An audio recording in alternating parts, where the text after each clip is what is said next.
D. Luna, 82. Sing happy birthday to Vince McMahon. Is it his birthday today? It's Why not. would you want me to sing happy birthday to Vince? Maybe they want like a happy birthday. Like I did Happy Birthday, Mr. Blassie, Maybe, dressed as Marilyn. Yeah, that's probably what they were looking That's for. gay. He also asked your thoughts on the Ultimate Warrior. He was always really cool with me. We were only in the company for about 6 months together when I started there.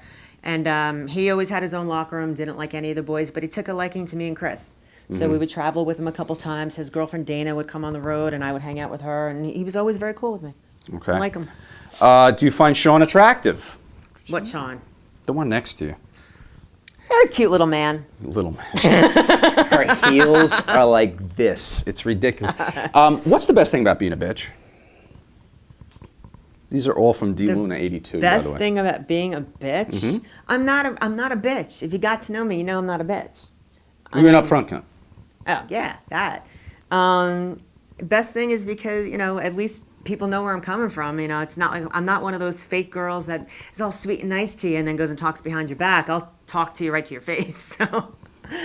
Very good. And I earn respect for that. Jeff P. Parker, memories of LOD 2000. Specifically, when did you find out you'd be managing them? How excited were you, and why didn't it last? When they told me I was going to manage LOD, I thought it was way cool. I mean, greatest tag team ever, and coming down the ring to that music, it was a rush. It really was cool. And, there was only so much you could do with them. They were such a powerhouse of a team. To put me with them, I was just basically ringside eye candy. It's not like I can interfere for them. I couldn't be a heel with them. So it was very limited. So, I mean, it was a cool idea, cool gimmick, but it just didn't fit in, Right. I think. Right. If they were heels, sure, it would have been much easier. Jeff P. Parker also asks, you managed Ron Simmons as the Gladiator-esque Farouk Assad, memories of the gimmick and info on where it was intended to go. Well, what they intended to do was make it a romantic relationship gimmick, and they wanted us to be an on-screen couple, and I kind of wasn't into that. So since we weren't taking it to that next step, it just kind of didn't even make sense for me to be out there with him. And just another thing, too, I mean, he was a powerhouse heel. Why would they have me interfere in his matches as a heel? It doesn't make sense. He didn't need that help. So it just wasn't a good fit. Gotcha. Great guy, though. And no, I never slept with him. Despite the efforts. Probably. No, not the efforts, despite the rumors. The rumors, right. Well, I'm a black athlete, so I figured he tried. Exactly. Massive Q, do you regret changing the game for managers from ability to looks? She has both, but those that followed...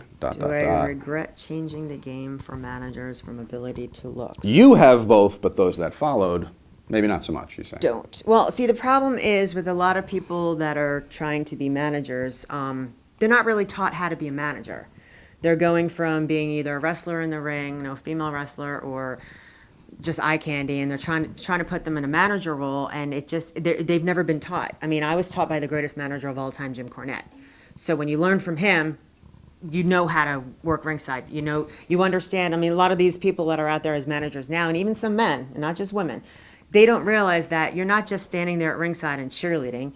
I mean, you have your interaction with the referee, you have an interaction with the manager opposite ringside, and seriously, you and the referee are having your own little match. Despite what's going on in the ring, you got to know when to call the ref. You're working with him. You're giving him cues about what the guys are doing in the ring. There's a lot of interaction between a manager and a referee that makes a match psychologically sound, and a lot of people don't realize that. I was taught how to do that from Jim Cornette, Sherry Martel, Kevin Sullivan, and Chris, for all the years we were together. So, I picked up on that fast. So I was one of the only girls that ever really knew a lot of psychology. Of course, people that came before me, like Sherry Martel, like I said, she's the one who taught me a lot of how to work ringside. But they're not really sitting these girls down, and they should sit them down in front of old videotapes and say, look, this is what's happening here, and this is why. And I don't think they're getting that. JT Falcon 804, do you think Vince McMahon favored a less talented Sable over you? What was I doing? You think Vince favored a less talented Sable over you? It wasn't favoritism. If you think about it, we both had different roles. I was the all-American girl next door you wanted to bring home to mom and marry one day.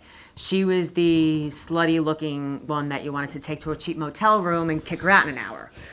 So we had different images and different characters, and I don't think there was any favoritism because, he did for her what he did, and he did for me amazing things. Okay. So. Juice Freak 247. Who do you feel is the best diva today? Well, like I said earlier, I really don't watch, so I'm not sure of everyone who's there. I am a big fan of Beth Phoenix. Jesus, man, that's hard. Give me a handful. Natty Neidhart, I tell ya. Mm. And we're talking about work rate here, you know. Can I pass? Yeah. Maybe we'll come back to it. You can tap. I'm tapping for that. I had an interesting one here. Oh, okay. Mark BDK. That's Marcola. What's up, Mark? Better 80s hair metal band live in person, Poison or Motley Crue? Motley Crue, live and in person. Absolutely. My favorite band to watch. Trash Lazigan. Is Scott Hall's poop big? I know she saw it on a pizza on the flight from hell. What the hell does that mean? Oh, did you shit on a pizza? I have no idea. I've never heard of that before. Were you ever in the sharpshooter, he wants to know? No, I was never in the sharpshooter. And Sorry to disappoint. the size of Ahmed Johnson? No knowledge of this too, I guess, right? Well, I just saw a picture of him, and he's pretty huge, but I don't think they're talking about that. No, they're not. Brit 7000, you ever hang out with Stephanie McMahon? What's your opinion of Stephanie? Actually, the first time I ever met Stephanie, I was in Vince McMahon's house in Greenwich, Connecticut, doing my first photo shoot. And you literally can get lost in his house. It's so big and there's so many rooms. And I got lost. I went to the bathroom and I wanted to snoop around a little bit and see what was going on in his house. You didn't get lost. You got yourself lost. Well, I got myself lost, but then I couldn't find my way back to the billiard room where we were shooting.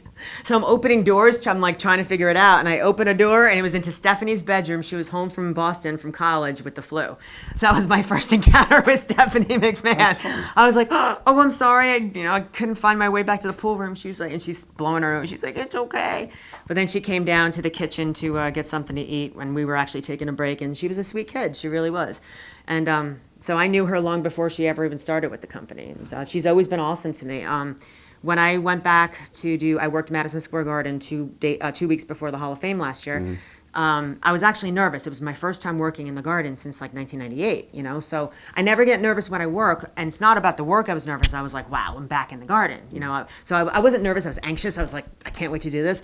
So she came over. She's like, what's the matter? She because she could tell I was all riled up. So she was coming in. She's like, you're a pro at this. This is old hat. She's awesome. She really is. And she was so happy for me when I got inducted. Words from Prism. How was the ham TNA sent? Huh? The ham, the infamous ham. I don't know. I didn't eat it. I threw it out. But if anybody doesn't know what the ham is, when Chris passed away because of the match he had for TNA, they were nice enough to share their condolences by sending me a ham.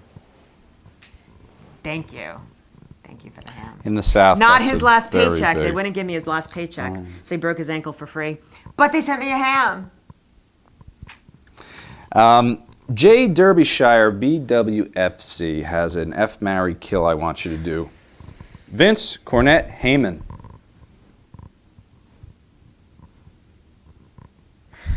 Definitely kill Heyman. That's a no-brainer. Right. This is tough because you'd be set for life if you marry the one. But I'd have to have sex with Jim Cornette. We got to do. I'd have to do it. Yeah. So it would I'd be have marry to Vince. Marry Vince. F corny. I can't even say that. Y'all let you say it. Fuck corny. Ugh. Sorry, corny. John's ramblings. When you were working in Smoky Mountain, what towns had the most diehard true believers that what they were seeing was real? All of them. Down in Smoky Mountain, every single fan in every single town, even Knoxville, which was a big city, they all thought it was real. Right. Anytime one of the guys got their hands on me, they wanted to beat the crap out of me. When I shattered my left hand, I had fingers pointing in every direction. I went into shock. They had to call an ambulance to bring me to the hospital for my hand because I was freaked out. And they were wheeling me out on the stretcher in Morristown, Tennessee. They had to go through the crowd, from the locker room through the crowd. And all these fans are yelling, Tammy Fitch, we hope you die. They wanted me to die. Right. They legitimately wanted me to die. And I was attacked by many a 400-pound, toothless woman from the hills of Kentucky. That's the real heat, baby. That's what it's It's about. heat. It's heat. I got my pay, $75 a night for that. Salvatore WRX, Tammy, is the real Vince McMahon as ostentatious as Cranky Vince on Twitter? You follow Cranky Vince? No. That's a fun one. You should put it on there. Rumored to be a WWE writer. Is this true? Who poses as Vince and puts funny things on there. Oh. Did Juice Freak wants to know if New Jack picked you up from rehab? No. Damien did. And that's Twitter. That's the beauty of it. You get on Twitter, you get your question answered by guests on YouShoot.